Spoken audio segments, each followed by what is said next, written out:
یہ بات ہے محمد اقرا پڑھو، اپنے رب کے نام سے پڑھو۔ صلی اللہ علیہ وسلم۔ ہیراکلیس کے اس شاندار محل میں دہیہ القلبی کا استقبال پورے احترام کے ساتھ کیا جائے جو ہمارے لیے عرب سے پیغمبر محمد کا پیغام لائے ہیں۔ اور اس خط کو پڑھنے کے بعد مجھے یقین ہے یہی وہ محمد ہیں جن کا ذکر ہماری کتابوں میں ہے۔ اور آپ مسلمان ہونے کا دعوی تو کرتے ہیں، مگر ایک سوال کا جواب دیجئے۔ اللہ کے رسول اپنے اس دین کو پھیلایا، اس کے باوجود بھی اسلام کو دین ابراہیمی کیوں کہا جاتا ہے؟ یہ کیسا خدا ہے جو تمہارا امتحان پر امتحان لیتا ہے؟ ابراہیم واپس لوٹ جاؤ۔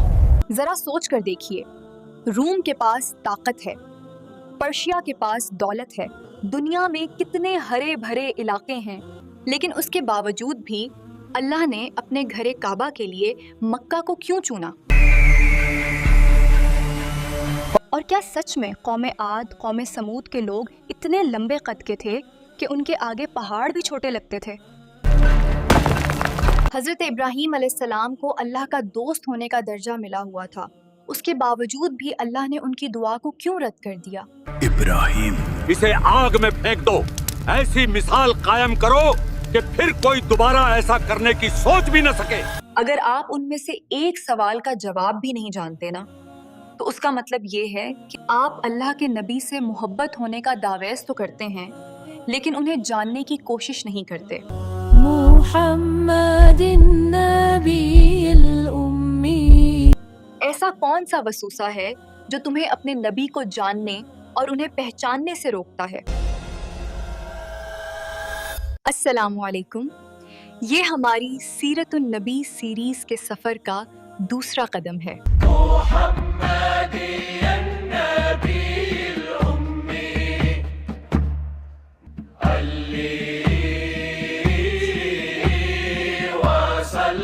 پچھلے ایپیسوڈ میں ہم نے جانا کہ کون تھے وہ پہلے شخص جنہوں نے سیرت النبی کو لکھا، کیسے ہمارے نبی کی زندگی کو پڑھنا ہر انسان پر فرض عین ہے، اور کن کن کتابوں سے ہم سیرت النبی کو صحیح طریقے سے پڑھ سکتے ہیں۔ محمد بہترین کتابوں میں سے ایک ہے۔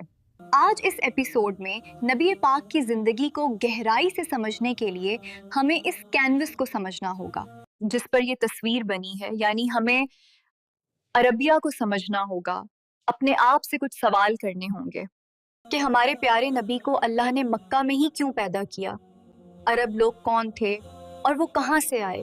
اس کے علاوہ روم اور پرشیا جیسے دنیا کے ہرے بھرے ملکوں کو چھوڑ کر اللہ نے اپنے گھر کعبہ کے لیے مکہ کو ہی کیوں منتخب کیا، ایک ایسی جگہ جہاں نہ کھیتی ہوتی ہے نہ پانی بہتا ہے، جہاں سورج آسمان سے آگ برساتا ہے اور سناٹا کانوں کو چیر کر رکھ دیتا ہے۔ اس کے علاوہ ہمارے نبی نے ایسا کیوں فرمایا کہ میں نبی ابراہیم علیہ السلام کی دعا کا نتیجہ ہوں۔ ہم ابراہیم علیہ السلام کی دعا ہیں، وَإِذْ يَرْفَعُ إِبْرَاهِيمُ الْقَوَاعِدَ مِنَ الْبَيْتِ وَإِسْمَاعِيلُ۔ یا اللہ، جیسے تو نے مجھ سے اور میرے بیٹے اسماعیل سے قربانی لی، میری اولاد میں سے ایک امت پیدا کر جو میری طرح قربانی پیش کریں۔ ان سب سوالوں کے جواب اگر ہمارے پاس ہوں گے تو پیارے نبی کی زندگی کو سمجھنا ہمارے لیے اور آسان ہو جائے گا۔ تو چلیے سب سے پہلے ہم یہ سمجھتے ہیں کہ اصل میں عرب لوگ کون تھے۔ مورخین نے عرب کو 3 اقسام میں تقسیم کیا ہے۔ سب سے پہلے ہیں عرب بائدہ، یعنی وہ لوگ جو عرب کے علاقے میں اسلام آنے سے ہزاروں سال پہلے رہتے تھے، لیکن گزرتے وقت کے ساتھ وہ لوگ ختم ہو گئے، ان کا نام و نشان بھی باقی نہیں رہا، جیسے قوم عاد، قوم سمود، جن کا ذکر ہمیں قرآن مجید میں بھی ملتا ہے۔ کیا تم نے نہیں دیکھا کہ تمہارے پروردگار نے قوم عاد کے ساتھ کیا کیا، جو ارم کہلاتے تھے، دراز قد مانند ستونوں کے، اور سمود کے ساتھ کیا کیا، جو وادی قرا میں چٹانیں تراشتے تھے۔ دوسرے ہیں عرب عریبہ، یعنی اصلی عرب، یہ یمن کے علاقے سے تعلق رکھتے ہیں اور قحطان کی اولاد ہیں، ان کو ہی اصلی عرب کہا جاتا ہے۔ مورخین نے جب ان کی نسل کو ٹریس کیا تو پتہ چلا کہ یہ نوح علیہ السلام کے بیٹے साम की कौम से ताल्लुक रखते हैं, जिनको हम सेमाइटिक पेपल भी कहते हैं, और फिर उसी साम की कौम से हजरत इस्माइल अलैहिस्सलाम भी पैदा हुए। और इन अरब अरीबा को लेकर एक कहानी भी है कि कहतानी की एक औलाद हुई, उस औलाद का नाम उन्होंने रखा, मेरे बेटे का नाम होगा याहरूब। याहरूब, बहुत प्यारा नाम है। वक्त गुजरता गया, कहतानी की औलाद यूं मशहूर हो गई, इतने बड़े बड़े कारनामे कर दिए कि लोग कहतानी के कबीले को या रूह के कबीले के नाम से पहचानने लगे। धीरे धीरे वक्त गुजरता चला गया और यूं रूह का नाम बदलकर अरब हो गया। वो देखो जिया, यारूब कबीले के लोग जा रहे हैं। अरे यारूब तो पुराना नाम है, अब उन्हें अरब कबीले वाले कहते हैं। लेकिन जैसे मैंने कहा कि एक कहानी है, कितनी सच है कितनी झूठी ये सिर्फ अल्लाह ही जानता है। आपको बस इतना याद रखना है कि वो लोग जो यमन और साउथ अरबिया के इलाकों में रहते थे और जिनके बारे में हमें तारीखी शवाहिद मिलते हैं, उन्हें ही कहतानी अरब यानी असली अरब कहा जाता है। तो ऊस, खुजरज, उज़ाहा ये सारे कबीले असल में असली अरब हैं, जिनके बारे में हम सीरतुन नबी में आगे जाकर पढ़ेंगे। तीसरी किस्म है अरब मुस्तारबा, वो लोग जो अरब नहीं थे लेकिन गुजरते वक्त के साथ वो अरब बन गए। ये अरब मुस्तारबा हमारे लिए सबसे ज़्यादा अहम ग्रुप है, क्योंकि ये हज़रत इस्माइल अलैहिस्सलाम की नस्ल से शुरू होते हैं। कहतानी के गुजरने के कई सौ सालों के बाद ये लोग मक्का आए और मक्का में अरब के लोगों के साथ रहने लगे। धीरे धीरे उन्होंने अरबी ज़बान को सीखा और फिर ये अरबी ही कहलाने लगे, जबकि ये असल अरब नहीं थे। तो यहाँ नोट करने वाली बात ये है कि आप इसी ग्रुप का हिस्सा हैं। मुहम्मदिन नबील उम्मी। जब मौरखीन ने उनके नसब और उनकी लिनेज को ट्रेस किया तो पता चला कि हमारे नबी की लिनेज सीधे अदनान तक जाती है। यहाँ तक किसी भी आलम को, किसी भी मौरख को कोई कंफ्यूजन नहीं है। अदनान तक जो लिनेज है उसके बारे में हमें सारे सबूत मिलते हैं। अब जरा इस चार्ट पर गौर कीजिए। अब यहाँ जहाँ आप नीचे आएंगे तो यहाँ पर एक नाम लिखा है फहर। फहर का लक़ब कुरैश था। यही से कुरैश कबीले की शुरुआत हुई, जो बाद में जाकर मक्का के सरदार बन गए। हाशिम ठीक कहता है, हम पर कोई हाथ नहीं डाल सकता, हम हैं कुरैश। इन अरब मुस्तारबा के बारे में एक बात बड़ी मजेदार है कि धीरे धीरे उन्होंने अपने आप को इतना ज्यादा अरबों के साथ ढाल लिया कि उन लोगों ने असल अरबों को भी जुबान के मामले में पीछे छोड़ दिया। ये अरबी में, अरबी शायरी में, अरबी जबान में इतने ज्यादा माहिर हो गए कि पूरे अरबिया के अंदर उनकी शायरी की मसालें दी जाने लगी। जब शायर अबू सुफियान के घर जाते हैं, लुत्फ मिलता है, प्यार पाते हैं, खूब पीते हैं, खूब खाते हैं। जब शायर अबू सुफियान के घर जाते हैं। अब आते हैं अपने दूसरे सवाल की तरफ कि अल्लाह का घरे काबा उस वैराने में कैसे बना और क्यों इस्लाम को दीन इब्राहिमी कहा जाता है। इस सवाल के जवाब को जानने के लिए हमें हजारों साल पहले मेसोपोटामिया के शहर बाबिल जाना होगा, जिसे आज हम इराक के नाम से भी जानते हैं। उस दिन बाबिल के शहर में काफी चहल पहल थी। शहर का एक आदमी खुशी से झूम रहा था। मेरे बेटे के होने की खुशी में रखी गई इस दावत में आने के लिए आप सबका शुक्रिया। तुम हमारे खुदाओं के मुजस्समे बनाते हो, हम तुम्हारे बुलाने पर कैसे ना आते। बिल्कुल सही कहा तुमने। आज़र की वजह से ही हम अपने खुदाओं को देख पाते हैं। वैसे क्या नाम रखोगे बेटे का? मेरे बेटे का नाम होगा इब्राहिम। बेहद खूबसूरत नाम है। हजरत इब्राहिम अलैहिस्सलाम अपने वालिद के सबसे बड़े बेटे थे। उसका मतलब ये था कि उनका रास्ता तय था। वो अपने वालिद के बुत बनाने वाले कारोबार को संभालते, वालिद की कमाई हुई दौलत को और उनके काम को आगे बढ़ाते और गुमराही की जिंदगी जीते। मगर अल्लाह को कुछ और ही मंजूर था। अल्लाह ने हजरत इब्राहिम अलैहिस्सलाम को बचपन से ही कल्बे सलीम अता फरमाया था, यानी उनके दिल को इतना पाक रखा गया था कि उन्होंने कभी किसी मूर्ति की पूजा को कबूल ही नहीं किया था। बल्कि वो तो बार बार अपने वालिद से सवाल करते थे कि अब्बा, ये मूर्तियों की पूजा आप क्यों करते हैं? अब्बा, ये मूर्तियाँ आपके खुदा कैसे हो सकती हैं, जबकि आप खुद इनको बनाते हैं? ऐसी बातें नहीं करते इब्राहिम, आओ मेरी मदद करो। अरे कहाँ चल दिए? मैं कह रहा हूँ है मेरी मदद करो। वक्त रेत की तरह हाथों से फिसलता चला गया।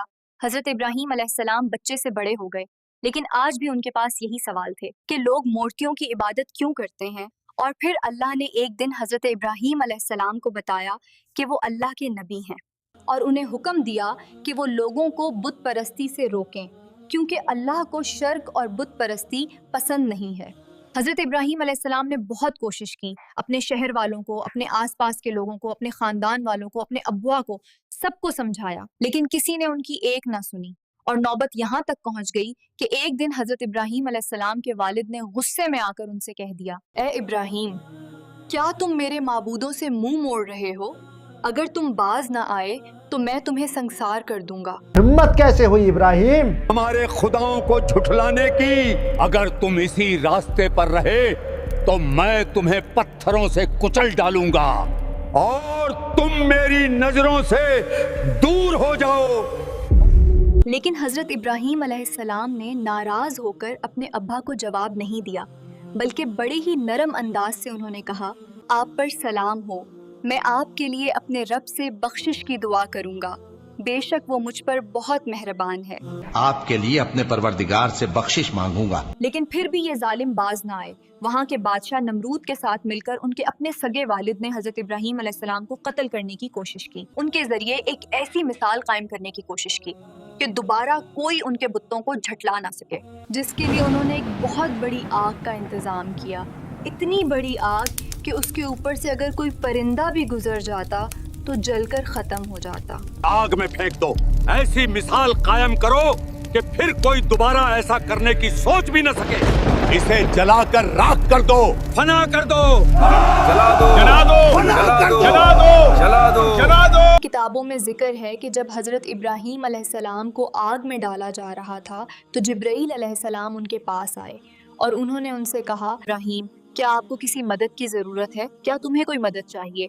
हजरत इब्राहीम अलैहिस्सलाम मुस्कुराए और उन्होंने कहा, अगर अल्लाह ने तुम्हें भेजा है तो ज़रूर। तो उसके जवाब में जिब्राईल अलैहिस्सलाम ने कहा, तो फिर अपने खुदा से कहिए कि वो आपकी मदद करे। हजरत इब्राहीम अलैहिस्सलाम ने कहा, क्या वो नहीं देख रहा है कि मैं किस हाल में हूँ?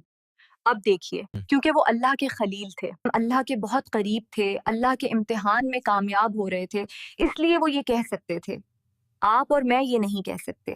तो हजरत इब्राहीम अलैहिस्सलाम का तवक्कुल अल्लाह पर इतना मजबूत था, उन्हें यकीन था कि मेरा रब मुझे कुछ नहीं होने देगा। और जब उन्हें आग में डाल दिया गया तो ये जालिम खुश होकर ढोल बजाने लगे, नाचने गाने लगे। लेकिन कुछ देर बाद अल्लाह ने आग को ठंडा कर दिया। हजरत इब्राहीम अलैहिस्सलाम जैसे थे वैसे ही आग से वापस आ गए, उन्हें कुछ नहीं हुआ। हमने हुक्म दिया, ए आग सर्द हो जा और इब्राहिम पर सलामती वाली बन जा।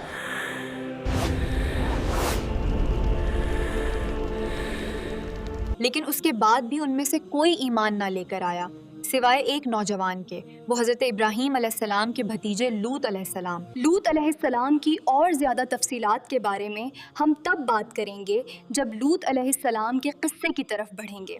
अभी हम हजरत इब्राहीम अलैहिस्सलाम पर फोकस करते हैं। तो फिर हुआ ये कि हजरत इब्राहीम अलैहिस्सलाम और लौत अलैहिस्सलाम दोनों ने बाबिल शहर को छोड़ दिया। वो अपनी महफूज जिंदगियों से निकलकर मुश्किल सफर की तरफ चल पड़े। हजरत इब्राहीम अलैहिस्सलाम बाबिल से निकलकर हारान गए, हारान से निकलकर फलस्तीन और फिर मिस्र, और इन्हीं पैदल चलते हजारों किलोमीटर के सफर के दौरान उन्होंने सारा अलैहिस्सलाम से शादी की गए और उसके बाद वो वापस फलस्तीन आकर बस गए। वक्त गुजरता गया, धीरे धीरे दिन हफ्तों में बदल गए और हफ्ते महीनों में और महीने सालों में गुजर गए, पर हजरत इब्राहीम अलैहिस्सलाम और सारा अलैहिस्सलाम की कोई औलाद नहीं हुई। लेकिन उसके बावजूद भी हजरत इब्राहीम अलैहिस्सलाम ने कभी हिम्मत नहीं हारी। कुरान मजीद में अल्लाह ने ये जिक्र किया है कि उन्होंने कहा, क़ाला वमन यक़नुतु मिन रहमति रब्बिही इल्ला ज़ाल्लून।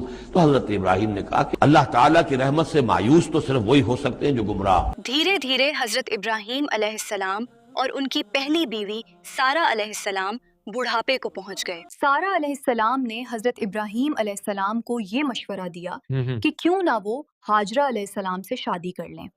हाजरा अलैहिस्सलाम असल में सारा अलैहिस्सलाम की गुलामा थी, लेकिन वो एक शाही और नोबल खानदान से ताल्लुक रखती थी। पर कुछ ऐसे हालात बने जिसकी वजह से उन्हें मिस्र के बादशाह ने कैद कर लिया اور پھر سارہ علیہ السلام اور حضرت ابراہیم علیہ السلام مصر کے بادشاہ سے ملے تو سارہ علیہ السلام سے متاثر ہو کر مصر کے بادشاہ نے انہیں ہاجرہ علیہ السلام تحفے کے طور پر دے دی. وہ ان کی غلامہ ہو گئی جو ان کے کام کیا کرتی تھی. حضرت ابراہیم علیہ السلام، سارہ علیہ السلام اور ہاجرہ علیہ السلام کی مرضی سے یہ دوسرا نکاح بھی ہوا. جیسے آج کل رواج ہے کہ اولاد نہ ہونے پر اکثر انسان دوسری شادی کر لیتا ہے، بالکل ویسے ہی حضرت ابراہیم علیہ السلام نے ہاجرہ علیہ السلام سے شادی کر لی. تو یہ تھا ہماری سیرت النبی کے چیپٹر 2 کا پہلا حصہ. اگر آپ کو ہماری سیرت النبی کی سیریز پسند آئی ہو تو ہمارا چینل سبسکرائب کرنا نہ بھولیں. ملتے ہیں جلدی انشاءاللہ چیپٹر 2 کے پارٹ 2 کے ساتھ. تب تک کے لیے اپنا دھیان رکھیے. اللہ حافظ.